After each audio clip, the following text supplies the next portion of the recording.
Imam Syafi'i mengalami beberapa masa sulit selama hidupnya, seperti diskriminasi dan penganiayaan. Ia pernah mengalami diskriminasi dan penganiayaan karena keyakinannya dan pendapatnya yang berbeda dengan kebijakan pemerintah saat itu.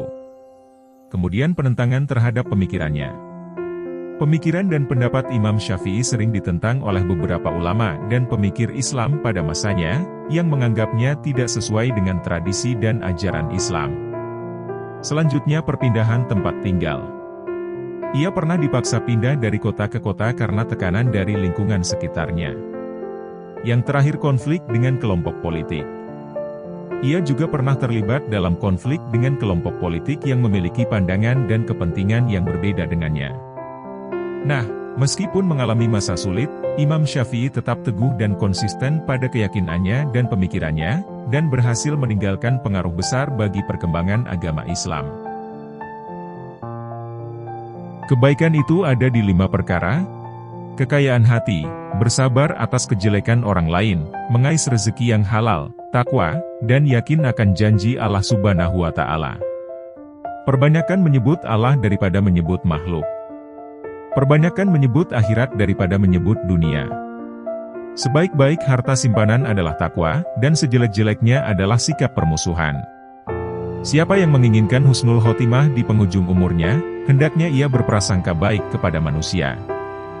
Doa di saat tahajud adalah umpama anak panah yang melesat tepat mengenai sasaran. Dosa-dosaku kelihatan terlalu besar buatku, tapi setelah kubandingkan dengan keampunanmu, ternyata keampunanmu jauh lebih besar. Engkau takkan mampu menyenangkan semua orang. Karena itu, cukup bagimu memperbaiki hubunganmu dengan Allah, dan jangan terlalu peduli dengan penilaian manusia. Jadikan akhirat di hatimu, dunia di tanganmu, dan kematian di pelupuk matamu. Jangan mencintai orang yang tidak mencintai Allah. Kalau dia berani meninggalkan Allah, apalagi meninggalkan kamu. Jangan terpesona dengan kehidupanmu di dunia sehingga meninggalkan kehidupan akhirat. Maka, berpikirlah sebelum menentukan suatu ketetapan, atur strategi sebelum menyerang, dan musyawarahkan terlebih dahulu sebelum melangkah maju ke depan. Sebaik-baik harta simpanan adalah takwa, dan sejelek-jeleknya adalah sikap permusuhan. Terlalu keras dan menutup diri terhadap orang lain akan mendatangkan musuh, dan terlalu terbuka juga akan mendatangkan kawan yang tidak baik. Maka posisikan dirimu di antara keduanya. Menghindarkan telinga dari mendengar hal-hal yang tidak baik merupakan suatu keharusan, sebagaimana seseorang mensucikan tutur katanya dari ungkapan buruk. Berapa banyak orang yang telah berbuat kebajikan kepadamu yang membuatmu terbelenggu dengannya, dan berapa banyak orang yang memperlakukanmu dengan kasar, dan ia memberi kebebasan kepadamu. Marahnya orang yang mulia bisa terlihat dari sikapnya, dan marahnya orang yang bodoh terlihat dari ucapan lisannya. Setiap orang pasti ada yang mencintai dan ada yang membenci, karena engkau tidak dapat menghindar dari hal tersebut. Maka bergabunglah bersama orang-orang yang taat kepada Allah. Orang paling tertipu adalah yang merendah di hadapan orang yang tidak menghargainya, yang mencintai orang yang tidak bermanfaat baginya, yang bangga dengan pujian orang yang tidak mengenalnya. Bekal paling merugikan untuk dibawa ke akhirat adalah permusuhan. Singa jika tidak keluar dari sarangnya, ia tidak akan mendapatkan makanan. Begitu juga dengan anak panah, jika tidak meluncur dari busurnya, anak panah tersebut tidak akan mengenai sasaran. Engkau takkan mampu menyenangkan semua orang. Karena itu, cukup bagimu memperbaiki hubunganmu dengan Allah, dan jangan terlalu peduli dengan penilaian manusia. Barang siapa mengaku dapat menggabungkan dua cinta dalam hatinya, yaitu cinta dunia sekaligus cinta Allah, maka dia telah berdusta. Kekenyangan dapat memberatkan badan, mengeraskan hati, mengusir kecerdasan, mengundang tidur dan melemahkan semangat ibadah. Jagalah lidahmu wahai manusia, jangan sampai ia mematukmu karena ia adalah ular.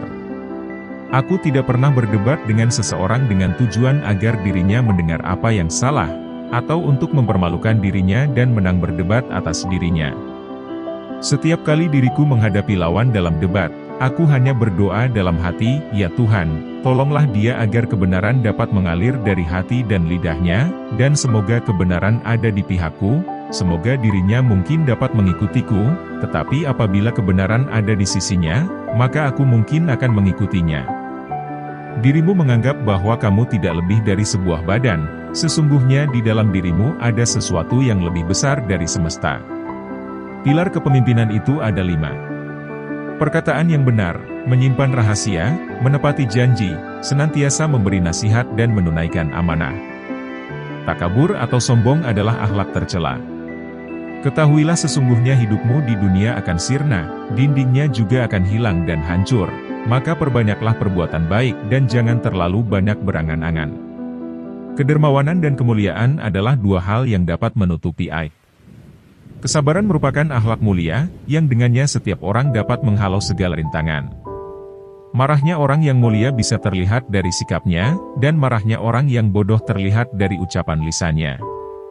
Kenyang itu akan membuat badan jadi berat, mengeraskan hati, menghilangkan kecerdasan, mengajak tidur dan melemahkan ibadah.